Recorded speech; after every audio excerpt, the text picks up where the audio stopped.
ለትምህርታችሁ እንዲሆን በጥንቃቄ ምስክርነት ያለፍኩበትን ልንገራችሁ። ቄስ አለችኝ። አቤት። ይገርምሃል፣ አንድ ዛሬ ክርስቲያንን ከሚሉት 100 እጥፍ የሚሻል ሰው አለ አለችኝ ስታጠጋጋኝ። እንዴት አልኳት። አቤት ጸባው ልነግርህ አለችኝ። ሸበላ ነው፣ ባለጸጋ ባለስልጣን ብቻ መሆኑ አይደለም። አቤት ጸባይ፣ አቤት ጸባይ። ምን ፈልገሽ ነው አልኳት። ያው አንተም ታውቀዋለህ ብላ ስሙን ነገረች። አዎ አውቀዋለሁ፣ ጥሩ ጸባይ ያለው ግን በጌታ አይደለም። ምን መሰለህ በጣም ቅርብ እኮ ነው አልኳለች። ባጭሩ ንገረኝ የመጣሽበትን ስላት ላገባው ነው አለች። በጌታ የሆነው የወደድሽው አግቢ ተብሎ ተጽፏል። ከዚህ ውጪ እኔ የለሁበትም። ከክርስቲያኖች የሚበልጥ ባህር ያለው ጠግቷል፣ ጌታን ሊቀርብ ቅርብ ነው ብለሽ ምንም ታሽበለብዩ የለሁበትም። እግዚአብሔር በዚህ ሳይቀጣሽ አይለመንም። አታነካኪኝ አልኳት። አንተ ደግሞ ታከራለህ አለች። የራስሽ ጉዳይ፣ ሁለተኛ እንዳታማክሪ። እኔ አውቀዋለሁ እግዚአብሔርን በቃሉ። ሄደች። ያ ከክርስቲያኖች ይበልጣል የተባለው ጌታን ያልተቀበለውን ሰው አገባችሁ እና ብዙ አልቆየም። በእውነት 3-4 ወር አልቆየም። ያላጋት ጀመር።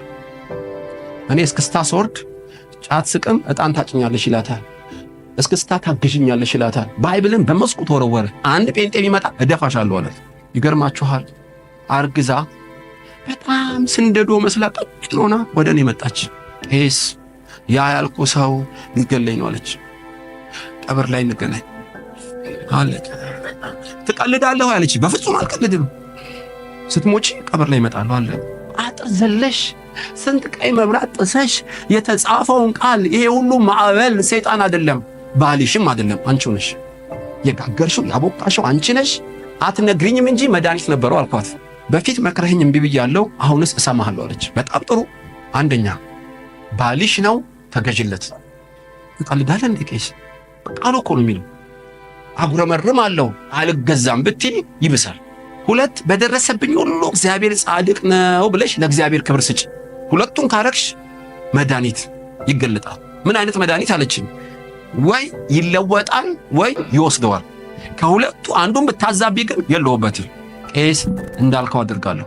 ሄደች፣ እንደ ባል ተገዛችለት። በደረሰብኝ ሁሉ ጻድቅ ነው በሚል ህይወት ኖረች ማለት ነው። ተንበርክካ ይቅር በለኝ ማለት አይደለም።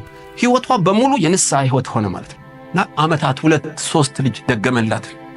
እና 2-3 ልጅ ከወለደች በኋላ አይኗ እያየ የቀበሌው ሰው የተዳረችበት ህዝብ እያየ እሷን ፈቶ ሌላ ሰው አገባ። እና 2 ልጆቿን ይዛ መጣች ድጋሚ። ቄስ አቤት። እንዳልከው ተገዛሁ ለባሌ፣ አከበርኩ እግዚአብሔርን። አይኔ እያየ የከተማ ውስጥ ሌላ ሴት አገባለች። ተፈታሽ። አመስግኝ እግዚአብሔር። ልጆችሽን ይባርክ፣ አንቺን ይባርክ፣ ሂጂ አልኳት። የሚገርማችሁ ልጆቿን ከመቅጽበት እግዚአብሔር ባርኮ በልጆቿ ክሷት በተራራ እንዳለ ከተማ አሁን በከተማው ላይ ታበራለች። አየህ፣ ፈቀቅ አረገላት እግዚአብሔር። እሷ አይለችበትም ከዚህ ውስጥ። እሱን የፈታት ቃሉን የሰበረው እሱ ነው። ሰው ሁሉ እስኪመሰክር እንዲፈታት አንድም ምክንያት ከሷ አልተገኘም። በእውነት አደነቅኳት። የቤቷ ማዕበል ማን ነው ብትሉ በኢየሱስ ስም ተወጋ በማለት ድል አትነሳው።